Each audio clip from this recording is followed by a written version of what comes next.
As the robotics industry continues to grow and expand, we've really come used to the idea that these robots will work around us, but they won't touch us, they won't run into us. That has been the expectation up until now, maybe. As innovation continues to go, we might see things changing. I'm Beth Motter here with Tiernan Ray. Tiernan, what is the future of the robotics industry? What's changing? Beth Shen Li, who was a PhD student at MIT, and his colleagues decided that one of the big barriers to having robots carry out even basic tasks is the fact that robots are always programmed to avoid any contact with a human being. And the reasons for that should be fairly obvious.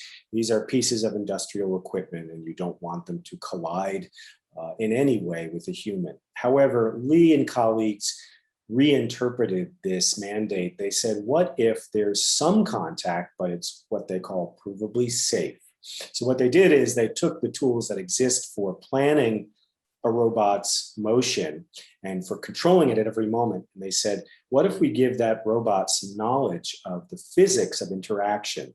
So if you go back to basic calculus, you have a point in space, you have a velocity, and you can start to map the dynamics between different entities. So a person, a human being, has a position in space and a velocity at which they're moving. And then a robot also has a position in space and a velocity. And you can say, what would be the friction, really meaning the force, if those two entities were to collide in some way? Collide is a strong word.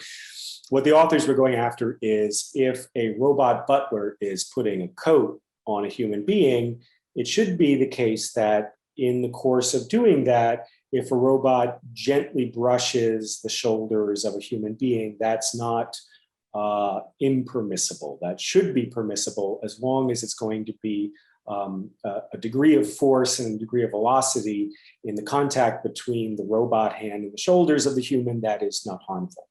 And so what they did is they modeled the dynamics of a person. They incorporated it into one, the planning. How does a robot plan to move, say a robotic arm? And then the control facility, the code that tells the robot go or stop at every moment.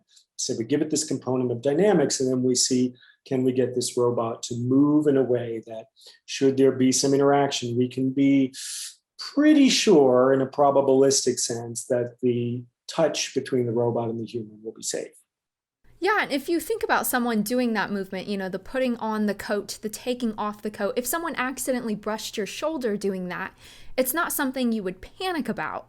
So it makes sense that maybe a robot is understanding, but that it feels weird saying that a robot is understanding. You're touching on a very important point, Beth, which is that in the conclusion to this research paper by Li and colleagues, they raise a kind of tantalizing prospect, which is they said that one of the human subjects who participated in the demonstration where they carried out a real robotic arm putting on a vest to a person, that woman said that when she was working with this robotic system versus a standard robotic system where it avoids all contact, she actually felt more comfortable.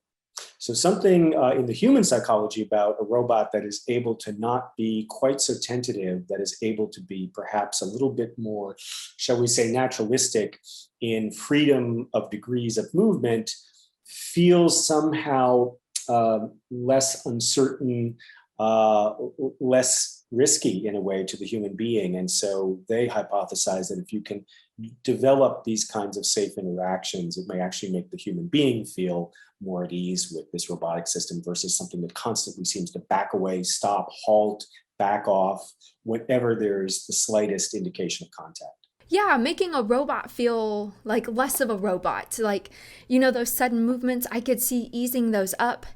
It would bring a sense of comfort for a human. This is really innovative. Yeah, at least make you be a little bit less tentative in your own actions because you don't understand why this other entity seems to be retreating or halting suddenly, which can be jarring. So that's a possible direction, they think, for this kind of research. Yeah, I think this is really innovative. I think we're going to really see the robotics industry grow from this. I think this is a really neat idea. Could be a watershed moment where you have new capability instead of avoiding all contact. Some of these robotic systems start to plan some kind of hopefully safe human contact.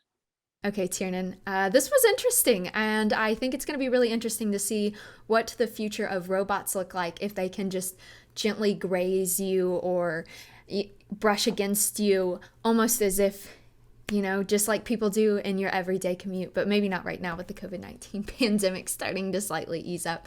As always, thank you guys so much for watching. Be sure to stick with ZDNet for all things tech.